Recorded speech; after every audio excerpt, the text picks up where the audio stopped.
is Olivia and I am a personal chef, a registered dietitian, and a personal trainer. I own a small business in Portland, Oregon called Nourish Northwest. Today I'm going to be making a roasted vegetable salad with an orange miso dressing. So what I've done is I've roasted a bunch of veggies. I actually did this on 2 trays just so there was enough space, but I did beets, cauliflower, sweet potatoes, and Brussels sprouts. I drizzled those with olive oil, tossed them with salt, and baked them at 425 for about an hour, making sure to stir them a couple times in between. And then I just laid them on top of a bed of mixed greens. I've got some baby kale, baby chard, and baby spinach there.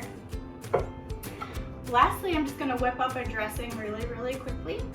I'm making my orange miso dressing. I'm just going to grab a big jar, squeeze into this the juice of an orange, 1 tablespoon toasted sesame oil, 2 tablespoons of miso, 2 tablespoons of tahini, 1 tablespoon apple cider vinegar, 1 clove of garlic all chopped up, and then I'm going to grate ginger in here freshly.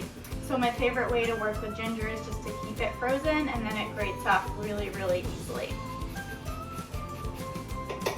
I'm also going to add just a hint of sweetness, just 2 teaspoons of maple syrup. Then I'm going to shake this jar up and drizzle some on top of the salad and serve the rest on the side.